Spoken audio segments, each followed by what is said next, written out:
तेलंगाना के अंदर जो कांग्रेस पार्टी की सरकार बनी है, इसकी बहुत बड़ी मुबारकबाद रेवंत रेड्डी साहब को देता हूं मैं, ताकि इस भारत नगर के अंदर हो चाहे तेलंगाना के अंदर हो, जो टीआरएस के जो बेकार लीडर से जो जमा हो गया था तेलंगाना, और आज लोग बोलते हैं बहुत लोग बहुत तरीके से टीआरएस आबाद करी है, मगर खासतौर मुसलमानों के लिए मैं कहना चाहता हूं, टीआरएस की 9 साल की हुकूमत में 9 मजीद शहीद हो गए। कैसे मुसलमान हैं जो टीआरएस के लिए काम करते हैं? और दूसरी बात, तेलंगाना आज कितना खर्चे में डूबा हुआ है, ये टीआरएस की बदौलत है, और बहुत सारे मसले मसाइल है। और जैसा कि जहीराबाद के खासतौर जहीराबाद के मोतेबर एमएलए माणिक राव मालूम ना, जब हुकूमत थी तो जब भी कुछ भी ना उखाड़े नो, अब हुकूमत नहीं है तो अब क्या उखाड़ेंगे नो, सिर्फ बर्थडे केक शादी मुबारक यही चलेगा इनका। ये क्या तो खासतौर जो शादी मुबारक की जो स्कीम पहले गुज़िश्ता साल जो भी आती थी तो 1 लाख रुपए आपको आते थे, और इंशाल्लाह अब 1 लाख के साथ 1 लाख रुपए के साथ 1 तोला सोना हर औरत, बहुत सारे स्कीमें हैं ये, ताकि आप लोग जो भी है लोकल में जो आपकी आंगनवाड़ी बीएलओ लोग जो भी है, इनसे कंसल्ट में करके अपना फायदा उठा सकते हैं। और एक खास बात यह है, कोई पार्टी को वोट डाले या पार्टी को वोट नहीं डाले, इससे हमारे को कोई मतलब नहीं है। हमारी गवर्नमेंट आ गई, हमारे को यही मतलब है, आप सब मिलके एक जैसे होकर अपना काम करके अपने फायदा उठाओ, बस्ती को डेवलप करो, इंशाल्लाह आगे बहुत काम है। शुक्रिया अदा करो।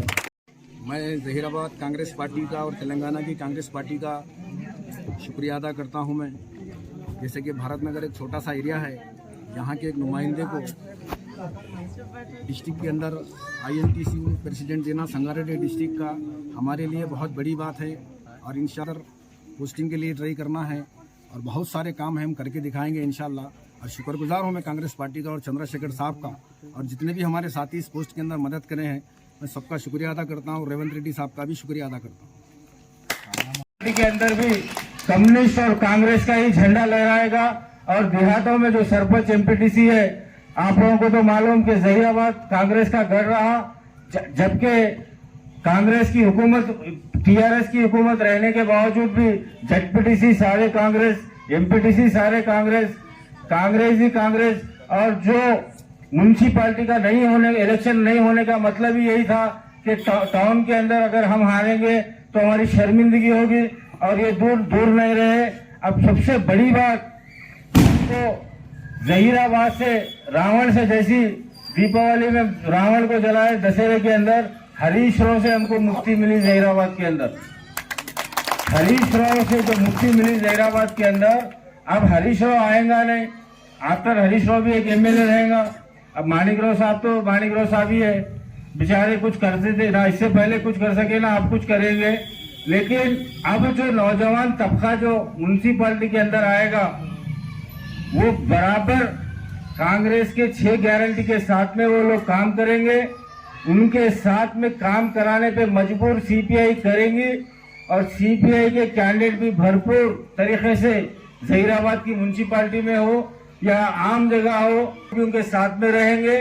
और अमर निराला दीक्षा करी, म्यूनसिपालिटी इलेक्शन के वास्ते धरने करी, केसेस बुक कर ली।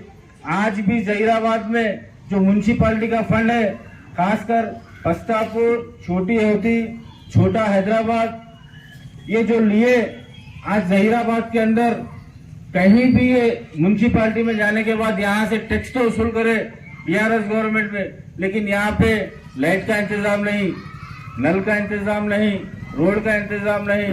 तो आने वाले दिनों में म्यूनसिपालिटी इलेक्शन होने के बाद तेलंगाना का जो ख्वाब हमने देखा था उसको कंप्लीट करेंगे, और सीपीआई वाले बराबर स्टेट के अंदर जो काम किए हैं, जो छोटी सोच रखने वाले केसीआर साहब, मुंगोड़ जीतने के बाद ये लगा कि बगैर कम्युनिस्ट पार्टी वालों के साथ में जो 119 सीटों में से 104 सीट जीतने वाले आज 39 सीट पे रहे। और बहुत जल्दी, मुझे जहां तक मालूम है, स्टेट पार्टी की जानिब से, या हम सारा स्टेट फिरते, और बहुत जल्दी बीआरएस के कुछ कम से कम 10-12 एमएलए ये आने वाले महीने तक फिर कांग्रेस ज्वाइन करेंगे ये लोग, क्योंकि अब उनका घर बचाना उनके लिए मुश्किल है।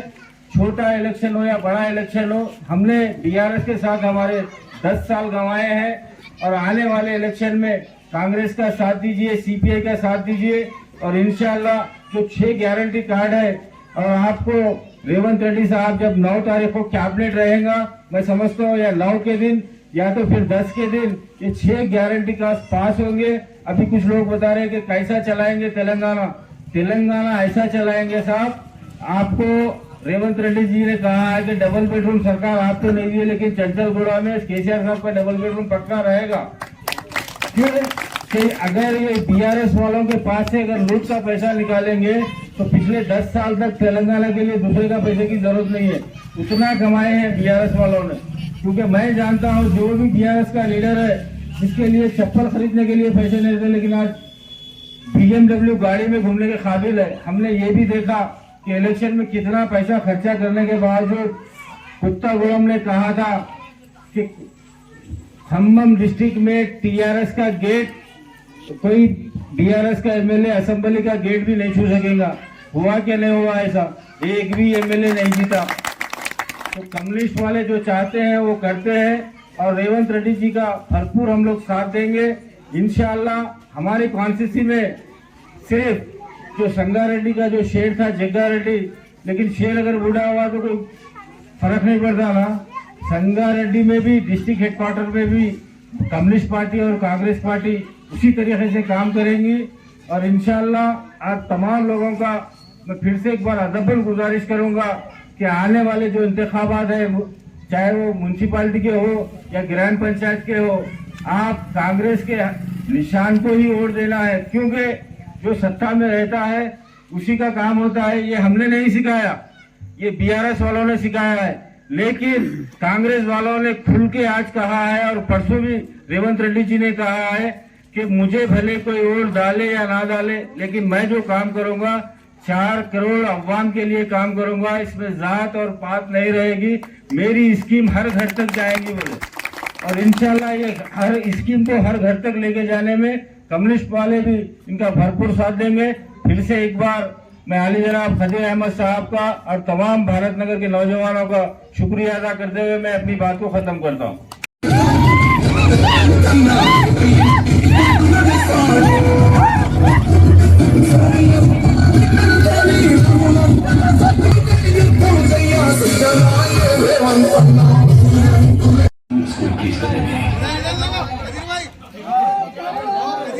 कांग्रेस पार्टी